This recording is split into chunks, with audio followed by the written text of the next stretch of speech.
책은 한국의 경우 민주당하고 국민의힘이죠. 그 다음에 미국의 경우에는 민주당과 공화당. 이런 세력에 대해서 저쪽이 싫어서 투표하는 민주주의라고 주장을 합니다. 쉽게 얘기하면 민주당이 싫어서 국민의힘에 투표를 하고 국민의힘이 싫어서 민주당에 투표를 한다라고 주장을 하는 것이죠. 어떻게 보면 양비론으로 보이기도 하고 또 다르게 보면 이 거대 양당제 외에 새로운 정치적인 활로가 있을까 모색을 해보는 주장으로도 보이기도 합니다.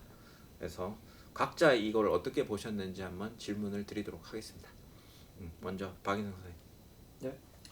저는 기본적으로 뭐 이게 꼭 양비론이다 아니면은 뭐 제3지대론이다라고 하는 방식으로 또 이렇게 가늠하기에는 어려운 논의라고 생각을 했어요. 그러니까 한편으로 아까 제가 이야기를 했던 것처럼 디테일로 뜯어봤을 때 이게 굉장히 말이 잘 된다. 요즘 들어서 더더욱 그렇다. 대표적으로 이번 대선 국면에서 예를 들어서 민주당 경선 과정이라던가 또 민주당 안에서 소위 이야기하는 이제 이재명 지지자들과 이낙연 지지자들 사이에서의 어떻게 보면 이걸 내흉이라고 말할 수 있을지도 불확실한 거죠. 그러니까 이들이 뭔가 공통적인 의미에서의 같은 정당 지지자긴 하지만 사실은 상대편을 너무나 싫어하기 때문에 반대의 포지션을 취해야만 하는 아이러니함. 그리고 또 최근에는 그게 있었죠. 예를 들어서 물론 이제 그 다음 쪽에 여초 소수 몇쪽 카페들에서 발생한 사건들이긴 하지만 거기에서는 예를 들어서 우리는 문재인 대통령 지지자인데 예를 들어서 문재인 대통령을 지키기 위해서 윤석열에게 투표하겠다라는 포지션을 잡는 그러한 어떻게 보면은 대단히 비약적이고 기존의 정치공학으로는 잘 설명되지 않는 형태의 현상 같은 것들을 설명하기에 사실 이 책이 가지고 있는 이런 어떤 분석틀, 도구가 유용한 면이 대단히 있다. 그렇기 때문에 저는 이런 어떤 미시적인 현상 분석에 있어서는 이 책이 가지고 있는 유용함을 인정하면서도 다른 한편으로는 이제 결국에는 대안 차원으로 봤을 때 이게 이제 양비론을 넘어서서 어떤 새로운 대안을 제시하고 있는가 뒷부분에 뭐 디테일한 이야기들을 하고 있긴 하지만 저 스스로로서는 완전히 그게 다 납득이 되지는 않는 면이 있었어요. 그러다 보니까 결국에는 나이브하게 보자면은 저 같은 이 책의 주장이 다시 한번 민주주의를 재발명하자 라는 방식으로 읽혔거든요. 결국에는 민주주의가 우리가 양당제, 거대 양당제 혹은 대의민주주의제 그리고 이제 결국에는 시민 참여라고 하는 거를 이러한 투표 형태를 통해서만 수행하게 되는 제한적인 민주주의 절차에 대하여 근본적으로는 딴지를 거는 책이라고 생각을 했고 그 근본적인 딴지가 의미가 있기는 하지만 그것 이상의 우리에게 어떠한 그러니까 이거를 극복할 수 있는 현실적인 대안으로서까지 이게 과연 사람들에게 받아들여질까?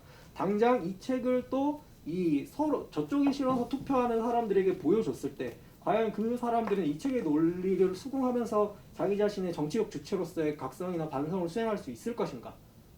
그게 아니면 결국 이 책을 쓴 놈도 내 반대편에 있는 놈이다 라고 규정하면서 욕할 것인가?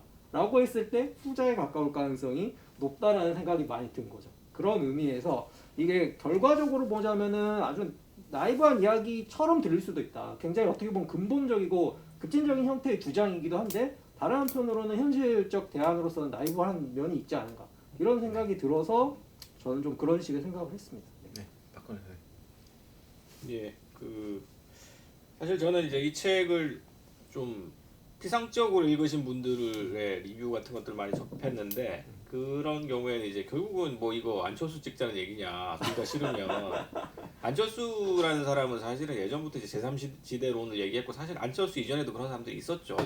사실 예전 거슬러 올라가면 JP도 막 그런 얘기 많이 했고 뭐 김영삼이냐 김대중이냐가 아닌 제3지대로서의 충청도 지역적인 충청도를 제3지대로 제기를 하고 이념적으로도 어느 한쪽이 아닌 중간 정도를 포지셔닝하는 그러니까 일종의 위상학적인 중간 이런 것들을 우리가 가야 될 어떤 상식이고 중도다 중용 뭐 이런 맹자 얘기하면서 그런 식의 정치적인 포지션을 잡는 사람들은 예전부터 많이 있었고 저는 안철수는 이제 그 후계의 자 중에 한 명이라고 생각을 해요. 그런 식의 제3 그러니까 소위 말하는 중용과 중도를 얘기하는 그리고 많은 사람들이 그런 포지션을 사실 굉장히 설득력 있게 받아들이기 때문에 안철수 씨가 이제 이 정도의 어떤 정치 영향력을 가지고 있는 거겠죠.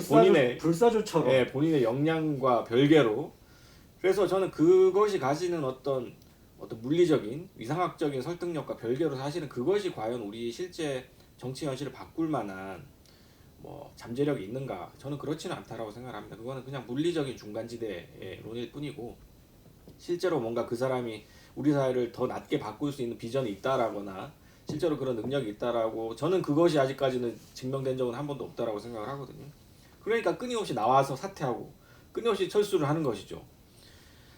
네, 저는 이 책을 읽으면서 이제 그런 식의 오해를 일단 하지 않아 주셨으면 좋겠다는 생각이 들었고 또 이제 방금 이제 박인호 선생님 말씀하신 것처럼 사실은 근본적인 차원에서의 이게 어떤 문제를 제기를 하다 보면 사실은 그게 굉장히 어떤 면에서 굉장히 나이브해 보이죠. 사실은 왜냐하면 지금의 기존의 현실을 부정을 하고 사실은 새로운 판을 짜야 된다라는 이야기 자체가 사실은 어떻게 보면 되게 너무 순진해 보이는 생각 같고 이걸 어떻게 바꾸냐 당장 그런 생각이 드니까. 근데 저는 그런 식의 생각이 너무나 오랫동안 거의 한 50년 가까이 한국 정치를 이끌어오고 사실은 뭐 미국도 마찬가지죠. 일본도 마찬가지고 세계 2차 대전 이후에 이제 사실 대다수의 소위 선진 자본주의 국가들이 그런 방식으로 양당제적인 그런 구도를 통해서 정치가 이어져 오다 보니까 사실은 그 영국의 정치학자인 콜린 이제 크라우치라는 사람이 포스트 민주주의라는 이제 그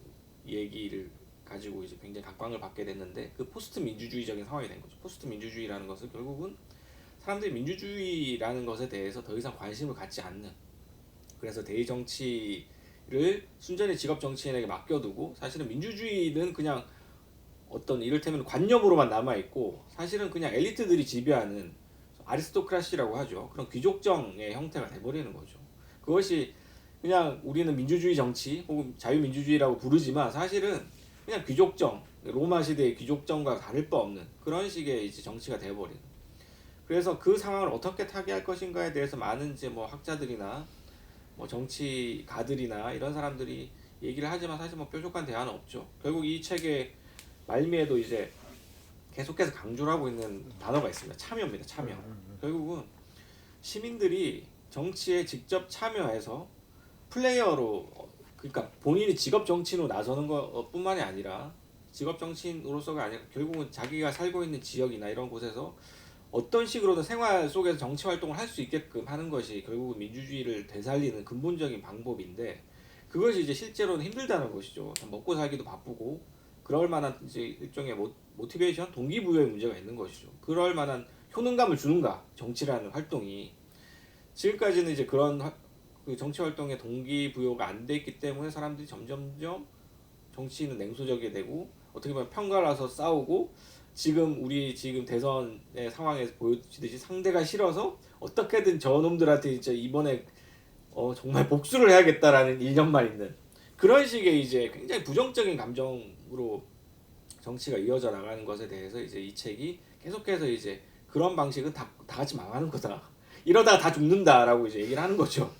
근데 그런 얘기를 하면서 이제 우리가 어떻게 그러면 사회를 바꿔 나갈 것인가. 결국은 어떤 명확한 방향이 예전에는 뭐 그런 방향이 있었죠. 80년대는 사회주의, 공산주의권이 아직 남아 있을 때는 우리는 사회주의로 가야 된다라고 명확하게 얘기할 수 있었지만 지금은 이제 그런 것도 아니었고 그러다 보니까 결국 우리가 어떤 이념적인 방향이 명확하지 않더라도 결국은 한 가지는 우리가 동의할 수 있지 않겠느냐. 결국 우리 시민들 개개인이 직업 정치인들뿐만이 아니라 시민들 개개인이 결국 자기가 선자리에서 정치를 할 수 있는 그런 참여의 동기부여가 될 수 있는 그런 것들을 제도화해야 되지 않는가. 그런 것들을 이제 마지막 결론 부분에서 이 책이 얘기를 하고 있고요.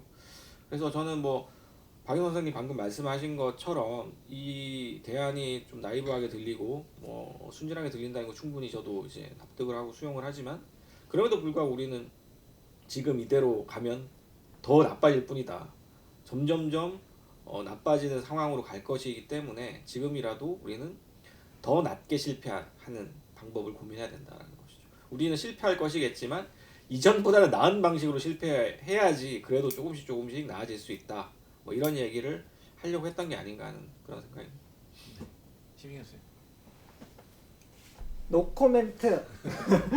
아니 근데 뭐 저는 사실 이제 이 책에서 뭐 어떤 아까 선생님은 뭐 정치공학 기존의 정치공학적 분석이 아니라 훨씬 더 현실 정치적인 맥락 속에서 분석을 하신다고 하셨는데 제가 보기에 오히려 굉장히 정치공학적이라는 느낌이 들었어요. 제가 정치공학이 뭔지는 잘 모르지만 어떤 그런 그 이 논리를 가지고 이제 뭐 여기저기 이제 다 분석을 하는 거잖아요. 어떤 그 논리적인 자기만의 그 이 분석 틀을 가지고 그러니까 툴이죠. 툴을 가지고 근데 이제 그런 걸 보면서 느끼는 거는 뭔가 이제 그 각각의 어떤 그런 이 상황 속에서 사실은 이 유권자 그러니까 혹은 이 정치적 주체로서 스스로를 이렇게 그 이 정립하고자 하는 어떤 그런 유권자들을 상당히 뭔가 이렇게 동원되거나 아니면은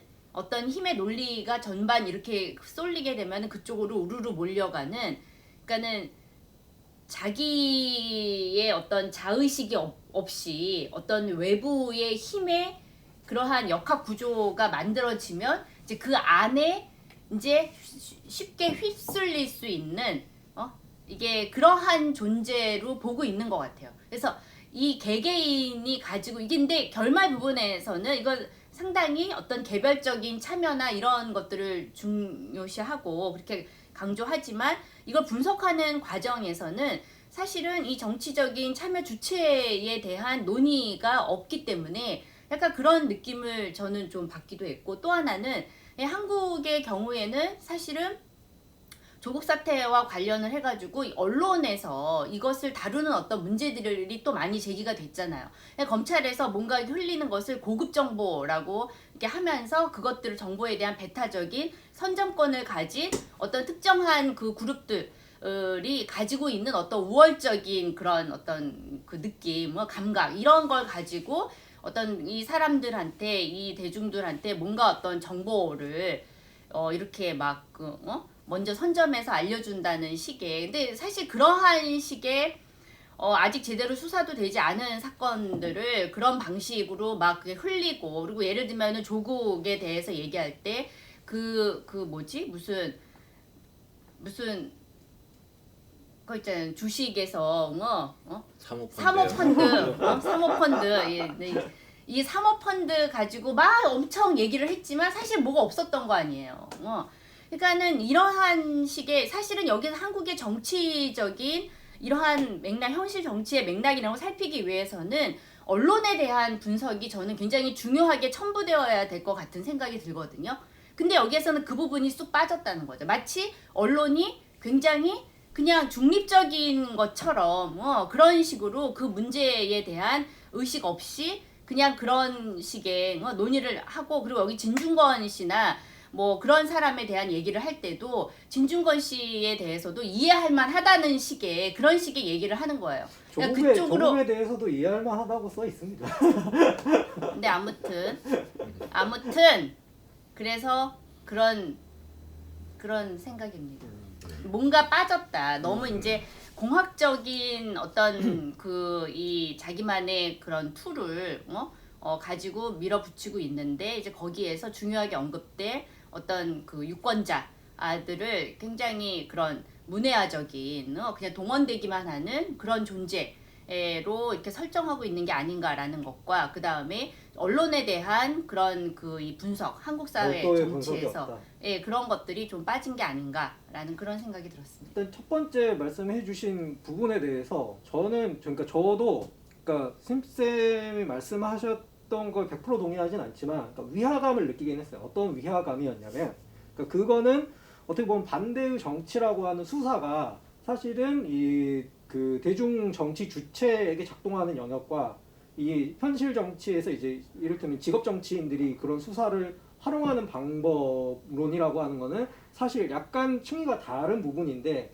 이제 예를 들어서 물론 그거를 팬덤 정치 영역이라던가 이런 식으로 떼어서 설명하고 있긴 하지만 굉장히 이제 제가 반대의 정치라는 말 자체가 통용되는 논리를 보면은 거의 이게 구분 없이 그 이제 정치인들한테도 쓰이고 이 일종의 이제 정치적 주체들한테 주체들한테도 쓰이는 이게 좀 같은 툴로 쓰이고 있는 면에 대해서는 저도 조금 아쉬움이 있었거든요. 근데 다만 그 부분을 완화하기 위해서 이 이제 김민아 씨가 이야기하고 있는 내용들은 이제 서사라는 개념인 것 같아요. 그러니까 어떤 방식으로 반대의 정치를 구성하는 서사가 형성되고 유통되고 향유되는가. 근데 이게 이제 방금 이제 선생님 말씀해 주신 것처럼 사실은 엄밀하게 언론이 그러한 형태의 반대의 정치라고 하는 형태의 그러니까 서사를 생산해서 그러면 이제 과거처럼 여기서 상부에서 생산된 서사가 이제 대중적 주체들에게 유포되고 향유되는가 라고 하는 문제에 대해서는 사실 오늘날의 정치적 관점에서는 조금 애매한 지점들이 있다는 거죠. 예를 들어서 그런 어떤 서사를 되게 능동적으로 예를 들어 커뮤니티의 향유자들, 그러니까 우리가 소위 이야기하는 이 대중 주체들 스스로가 그런 정치적 수사를 굉장히 활발하게 생산해내고 있고 또 역으로 이게 역수출이 되는 현상들이 요즘에는 많이 발생하고 있기 때문에 예를 들어서 사실은 국민의힘에서 이준석 대표가 대표적으로 활용하고 있는 게 펜코에서 만들어낸 서사를 그대로 갖다가 국민의힘의 대표적인 선거 전략으로 활용하는 거잖아요. 그러니까 이렇게 돼버리면은 거기서는 이제 조선일보가 오히려 펜코를 받아적고 있는 현실이 또 발생한다는 거죠.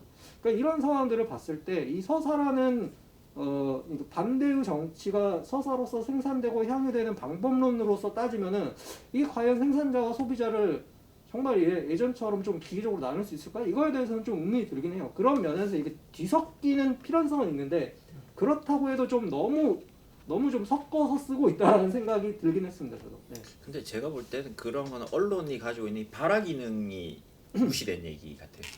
펜코에서 뭘 하든 조선일보에서 쓰기 때문에 발화되는 거죠. 사실 제가 볼 때 일베를 키운 건 그게 진보 언론이든 보수 언론이든 언론이라고 생각하거든요. 일베는 일베 안에서 그냥 노는 거겠죠. 그게 놀이라고 인정을 한다면. 근데 어쨌든 간에 그거를 키우는 거는 언론의 발화 기능이거든요. 그러니까 뭐 복잡한 사회 현상이 있긴 하지만 저는 아니 일부가 아니라 심재현 선생님의 이야기에 좀 동의하는 지점은 뭐냐면 언제나 정치를 분석을 할 때 이런 책들을 읽거나 할 때 그 언론이 빠져 있는 거는 틀림없고 그다음에 지금 이제 매스미디어의 힘이 약해졌고 SNS가 부상하기 때문에 여전히 이 SNS와 매스미디어의 이 복잡한 관계는 어쩌면 1대1의 관계다라는 식의 이야기가 있기는 하지만 매스미디어는 저는 아직도 무시할 수는 없다고 봐요. 그리고 터트리는 거는 분명히 매스미디어의 힘이라고 봐요. 그리고 어떤 방식으로 터트리는가 이 프레이밍도 사실은 다양 커뮤니티는 어쨌든 누군가가 프레이밍을 만들 수는 있죠. 근데 이 프레이밍을 범사회적인 프레이밍으로 만드는 것, 요 매스미디어의 기능을 빼고 이야기하는 건 좀 또 힘든 것 같아요. 제가 볼 때. 그래서 언론을 빼고 지금 단지 저쪽이 싫어서 투표하는 민주주의라고 얘기를 하는 것이 저는 옳은가라는 생각은 있어요. 그러니까 뒤집어 얘기하면 무슨 얘기냐면 왜 저쪽이 싫어서 투표하는 행위가 발생하는가에 대한 진단이 필요하지 않았나. 근데 저쪽이 싫어서 투표하는 그 맥락은 얘기를 해요. 이 이야기가 일본도 그렇고 미국도 그렇고 뭐 그런 역사적인 사건을 추적해서 얘기하는 거는 흥미로웠으나 그게 다 같은 맥락인 건가? 저쪽이 싫어서 투표하는 게 뭐 미국의 티파티와 한국의 예를 들어 보수적인 흐름이 같은 맥락인 걸까? 이런 생각들이 끊임없이 읽으면서 들더라고요. 그래서 좀 이 저자가 이 저쪽이 싫어서 투표하는 민주주의라는 이 일종의 수사 여기에 놓고 모든 상황들 한국과 미국과 일본의 정치적 상황들을 묶어서 이야기하고 있다라는 생각도 저는 들긴 했어요. 솔직히 얘기해서. 네.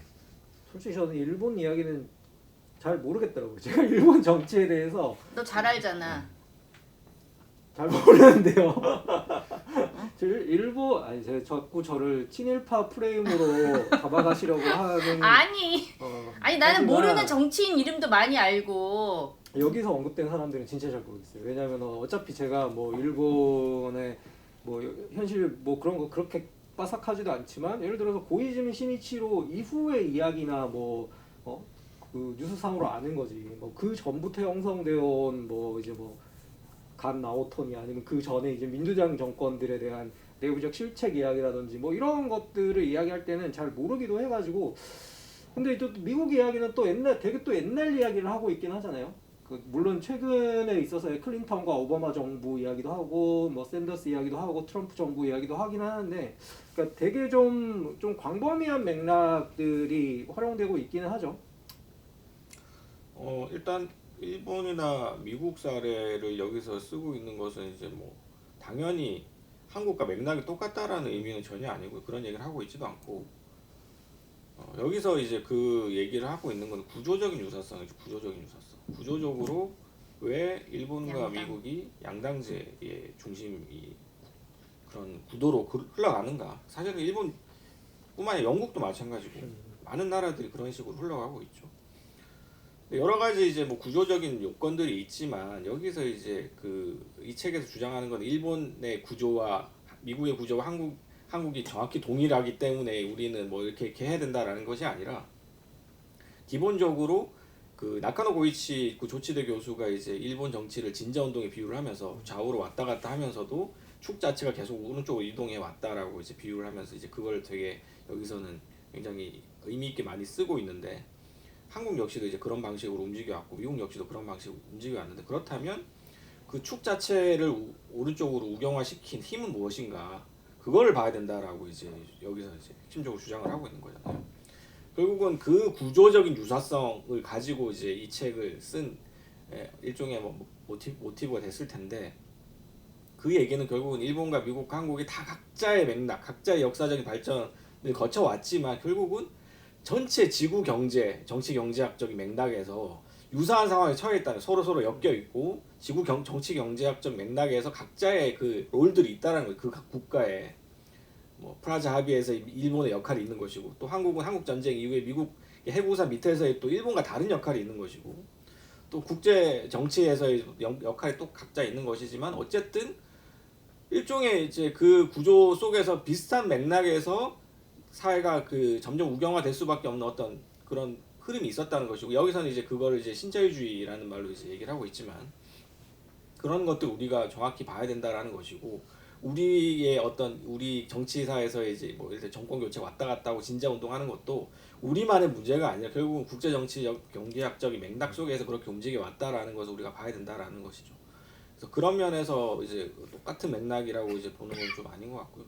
언론의 문제를 말씀드리자면, 언론 얘기가 빠진 건 맞아요. 맞는데 제가 이제 뭐 지금 박사과정의 전공이 이제 미디어 쪽이어서 미디어 사회학을 하는 사람으로서 말씀을 드리자면, 이제 레가시 미디어의 힘이 과거에 비해서 현저히 약해졌어요. 그래서 더 이상 이제 미디어 연구자들이, 예전에는 조선일보, 중앙일보, 동아일보 뭐 이런 주요 신문들, 그리고 뭐 한겨레, 경향 이렇게 해서 진보 보수지의 어떤 논조 비교라든가 정치적인 편향성 비교라든가 이런 것들 굉장히 많이 연구를 했거든요. 요즘 아예 안 해요. 왜냐면 그게 현실과 완전 부합하지 않거든요. 아예 그런 방향으로 현실이 흘러가지 않고, 사실은 아까 박영 선생님 말씀하신 것처럼 무슨 팸코나 뭐 이런 데서 나오는 커뮤니티 담론들이 정치인이나 혹은 다른 매개, 유튜브라든가 혹은 뭐 소위 말하는 뉴미디어에 의해서 매개된 다음에 다시 이제 역수입되는 거죠. 그 기존의 레가시 미디어로. 그러면서 레가시 미디어는 사실은 더 기층에 있는 대중들한테는 파급 효과가 더 크죠. 확실히. 근데 하지만 여론주도층 혹은 정치 고관여층이라고 말하는 정치 담론을 사실상 주도하고 있는 소위 중산층 이상의 혹은 커뮤니티에서 담론 주도하고 있는 몇몇 소위 말하는 뭐라고 해야 될까요? 표현 대중이라고 저는 이제 얘기를 하는데, 그 표현 대중들, 그러니까 상위 한 20% 정도 되는 그 표현 대중들을 주도하고 있는 것은 사실은 이미 레가시 미디어가 아닌 지 오래됐습니다. 사실 그 20년이 넘었어요.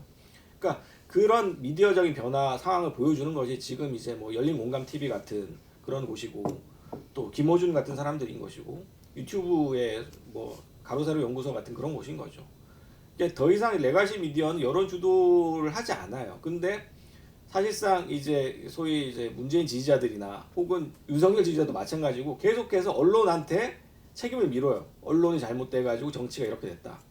실제로 언론도 잘못했죠, 당연히. 조국 사태뿐만이 아니라 많은 사안들에서 언론이 잘못하고 있고, 여전히 언론에 문제가 많은 것은 맞지만 과거에 비해서 그 비중은 현저히 줄어들었다. 그래서 그 언론의 잘못과 소위 팬덤 정치의 잘못과 정치인들의 어떤 그 잘못, 그리고 혐오 정치를 주도하고 있는 여러 세력들의 잘못, 이런 잘못들을 우리는 이제는 다층적으로 분석을 해야 되는 시기가 온 것이죠. 과거처럼 언론이 다 잘못했어, 언론이 제일 문제야, 혹은 저 뭐 그 검사 새끼들이 제일 문제야, 뭐 이런 식으로 얘기할 수 없다라는 겁니다.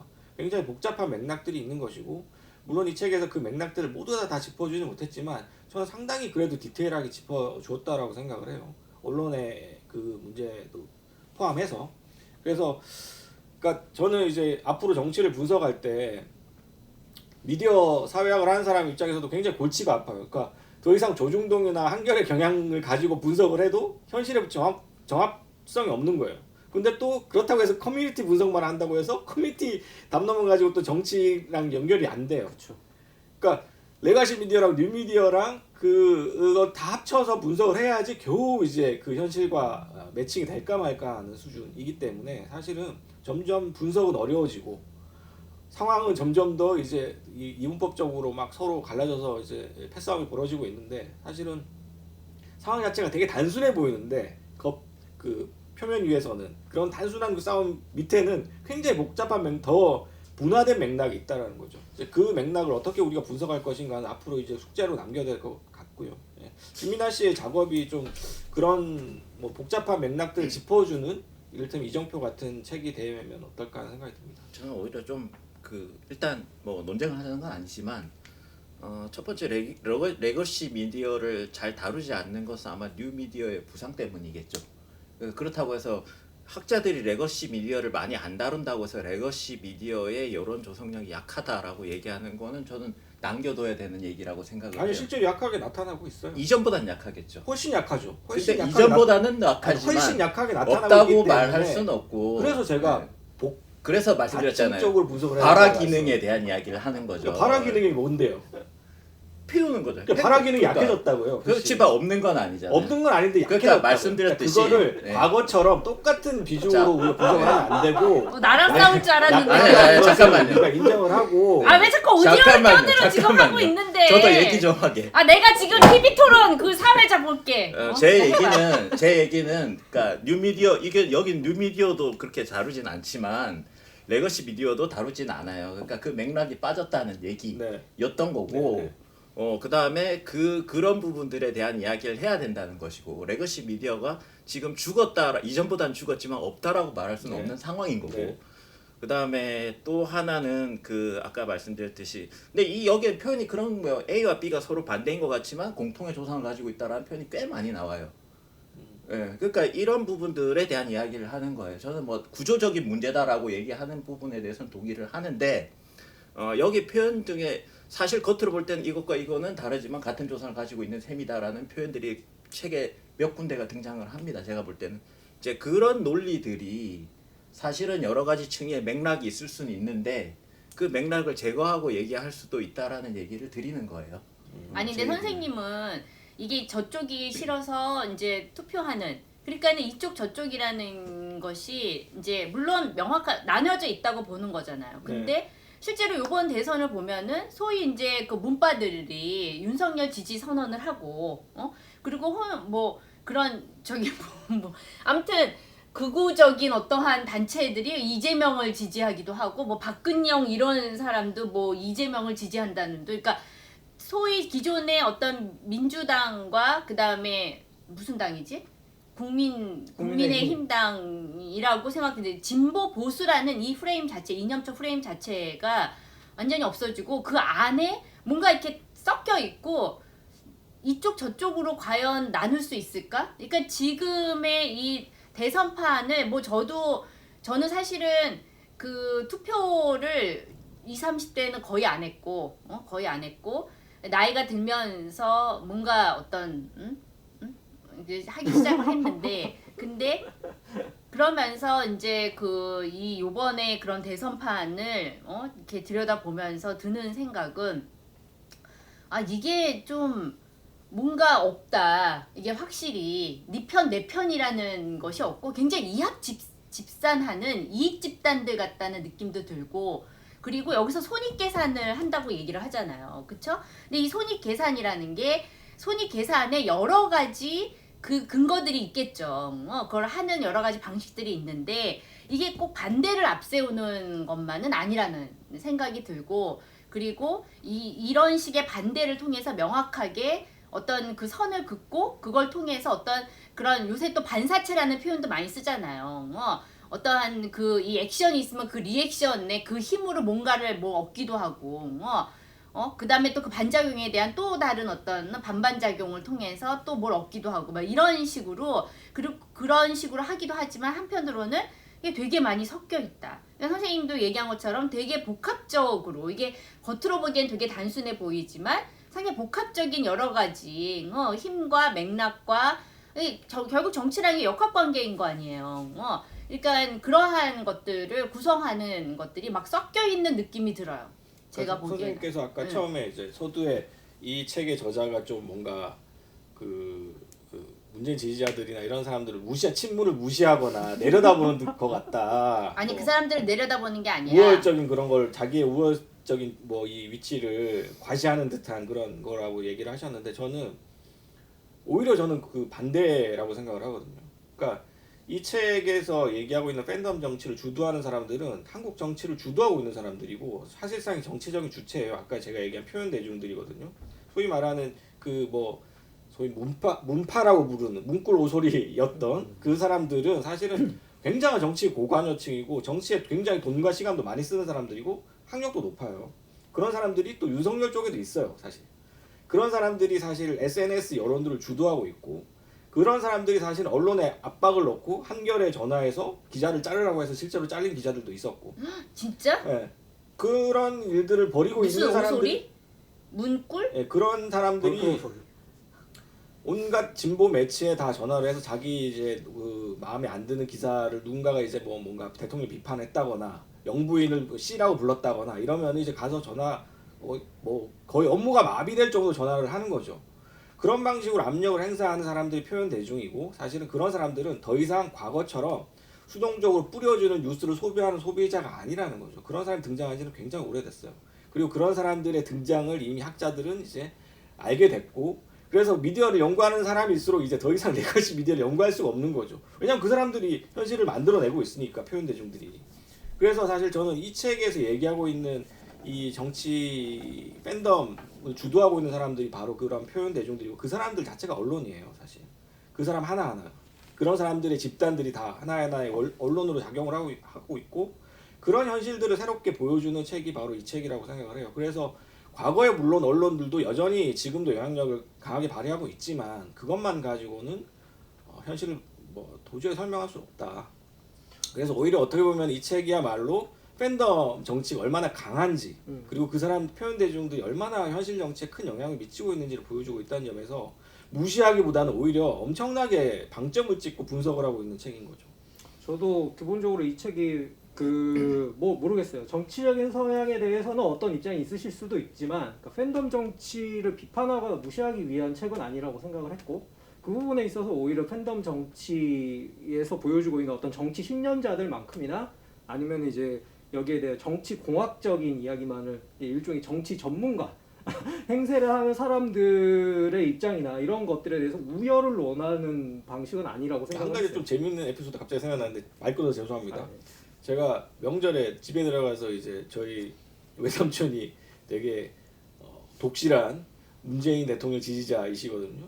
근데 친노 이제 였기도 했고 그래서 항상 내려가면 이제 정치적인 논쟁을 자주 하기도 하는데 항상 언론 문제를 막 말씀을 하세요. 그러면서 너도 이제 기자 출신이고 한데 언론이 정말 문제다. 사람들이 다 언론 때문에 지금 저렇게 속고 그러고 있다. 그러면서 이제 일제시대 때부터 거슬러 올라와서 이 우파들이 어떻게 나라를 말아먹고 왔고 조선일보나 뭐 이런 동아일보나 이런 나쁜 신문 보수 신문들이 어떻게 사람들을 우민화하고 있는지를 막 얘기를 하세요. 그런데 삼촌이 하는 얘기를 듣다 보면 삼촌 빼고 다 우민이에요. 삼촌은 거기에 세뇌당하지 않는데 자기가 아닌 다른 사람들은 다 거기에 세뇌당하고 있다고 생각하시는 거예요. 제가 물어보죠 삼촌한테. 아니 다들 삼촌처럼 생각한다고. 삼촌만 그렇게 생각하는 게 아니라 다른 사람들도 조선일보 나쁜 신문이라고 생각하고 한겨레 신문이 더 이상 민주당이나 혹은 뭐 문재인 대통령을 지지하지 않는다는 걸 알고 있다고. 그러니까 그런 걸 너무 걱정하시지 말라고 얘기를 하거든요. 그러니까 그런 걸 보면 그 소위 말하는 윤석열을 지지하고 누군가를 지지하는 사람들이 그러니까 소위 말하는 팬덤 정치의 핵심에 있는 사람들일수록 언론에 대해서 너무 지나치게 과대평가를 하면서 자꾸만 어떤 사태의 원인을 그쪽으로 귀인을 해요. 계속 언론적으로. 사실은 다른 여러 가지 이유들이 있는데 계속 언론이 문제다라고 얘기를 하면서 자꾸만 다른 원인들을 은폐하는 거죠. 그런 방식으로.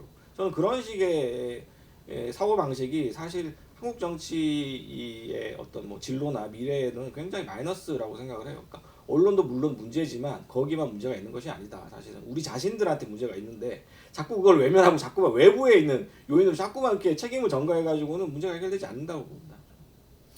어쨌거나 저는 어쨌거나 이 미디어에 있어서 레거시 미디어냐 뉴 미디어냐라고 하는 형태도 양분법은 아니라고 생각을 하지만 이게 지금 굉장히 복합적이고 중첩적인 형태로 발휘되고 있는 현상은 맞다라고 이 입장을 생각하고 있는데 다만 그 무게중심의 축이 변화하고 있는 것도 맞다는 거죠. 예를 들어서 20년 전에 이를테면 조중동이 가지고 있었던 파워 근데 그런 것들에 대한 어떻게 보면 정치공학적인 비판을 통해서 등장했던 예를 들어서 낙곰수라던가 뭐 낙곰수 이후에 그러니까 일종의 이제 대한 미디어들이 형성이 되고 얘네들이 이제 기존에 어떻게 보면 레거시 미디어들이 가지고 있었던 정치적 서사 생산에 대한 역할들에 대해서 비판적 입장을 수행함으로써 자신들의 서사를 능동적으로 생산했고 그게 사실은 어떻게 보면은 뭐 그 이명박 정권에 대한 비판이라던가 박근혜 정부에 대한 비판들을 수행하는 데 있어서 굉장히 어떻게 보면 능동적인 역할을 했잖아요. 근데 한편으로는 이게 또 긍정되었던 만큼 그에 대한 어떻게 보면 이제 우파 버전도 나올 수 있게 된 이 활로를 열어준 거죠. 그렇죠. 지금은 어떻게 보면 이제 가세현이라던가 뭐 이런 집단들이 등장해가지고 우리는 거기에 있어서 이들의 너절함과 저열함에 대해서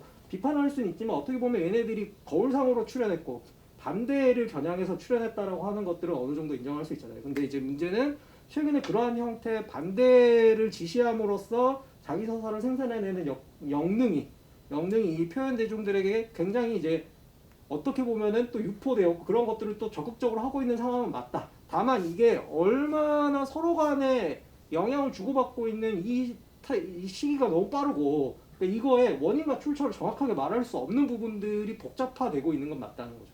그러니까 그런 면에서 보자면 이게 복합적인 이를테면 미디어 분석이나 연구 같은 게 진행이 돼야 되는데 과연 그게 예를 들어서 이 수많은 빅데이터를 분석할 수도 없는 노릇이고 이 수많은 온라인 담론들을 어떤 식으로 연구할 것인가 아마 이런 것들은 이제 뭐 정치와 관련된 미디어 연구에 있어서 숙제이기도 그러니까 하고 저도 사실은 제 전공이어서 그런 부분들이 정말 어떻게 될지 막막하더라고요. 그러니까 이런 담론을 연구하는 사람일수록 이게 사람들이 지금 대중들이 무슨 이야기를 하고 있는 것인지를 근거를 데이터를 가지고 얘기를 해야 되는데 그게 예전에는 그냥 신문 이렇게 보수 신문, 진보 신문 이렇게 분석해가지고 쭉 뽑아가지고 데이터를 돌려서 비교를 하면 되는데 이제는 그게 더 이상 안 되는 거죠 사실은. 현실과 부합하지 않고 그렇다고 커뮤니티 담론 가지고 하는 것도 사실은 굉장히 문제가 많은. 그렇죠. 너무나 이제 또 과대표되거나 그들 그렇죠, 사이에서의 이제 과잉 이를테면 댓글만 보더라도 여기에 이제 딱 이 서사를 수용할 수 있는 사람들이 막 과잉 댓글들을 달아버리니까 이게 진짜 이 커뮤니티의 대표 의견인지 아닌지 맞아요. 뭐 이런 것들도 확인할 수 맞아요. 없고 그게 되게 네트워크 효과 같은 게 있어서 어떤 경우에는 커뮤니티 담론이 엄청나게 폭발력을 가지고 그 레거시 미디어에 영향을 끼치는 반면에 또 어떤 경우에는 또 영향이 미칠 것 같은데 안 미치고 그냥 넘어가는 경우도 되게 많고 그것을 어떤 로직을 가지고 분석을 하기가 되게 힘들어요.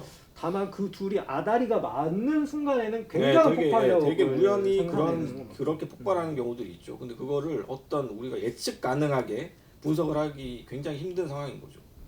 근데 저는 논의를 이 책으로 다시 돌리면 그러니까 첫 번째는 뭐냐면 이 책은 구조적인 문제라고 얘기하는 그 기저에 보면 과거의 미국의 그 남북 전쟁 시절 이전부터 다루고 있거든요.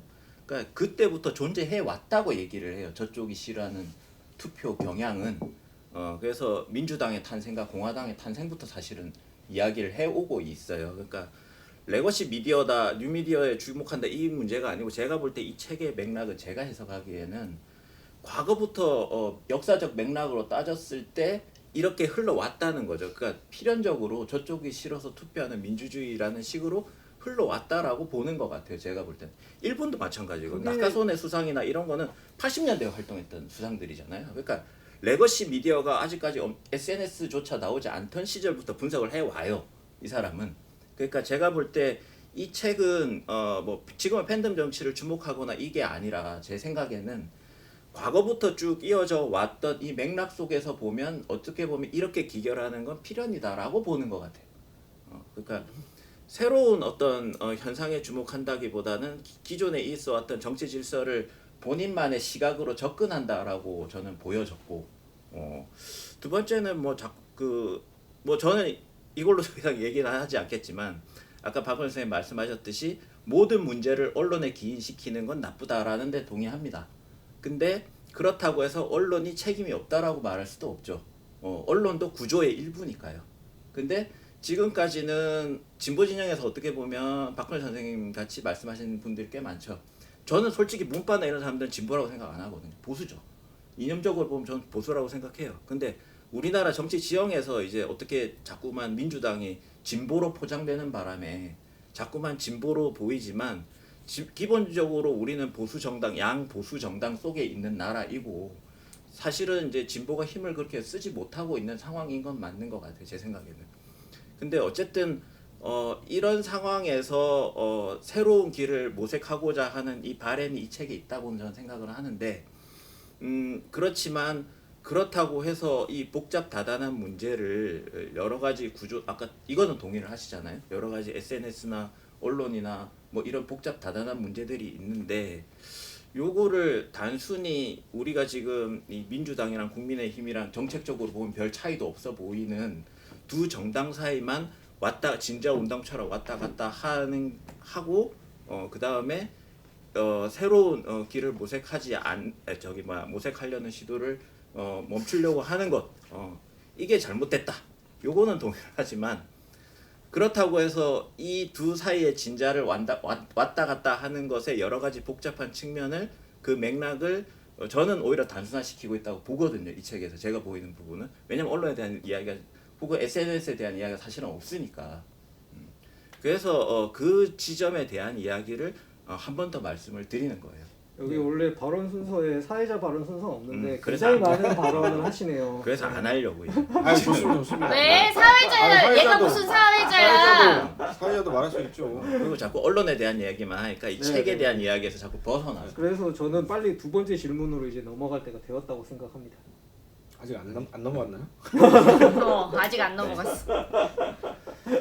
네, 알겠습니다. 근데 뭐 어차피 이 얘기는 사실 두 번째 질문으로 갈 수밖에 없어요. 전체적으로 우리 사회가 어떻게 가는가에 대한 이야기를 할 수밖에 없습니다. 그리고 작가 자신도 제가 볼 때는 전체적으로 우리 사회의 이동 축을 옮겨야 된다라는 문제의식에서 이 책을 쓴 것 같아요. 그래서 잠깐 쉬었다가 쉬었다 가시죠. 다시 두 번째 이야기.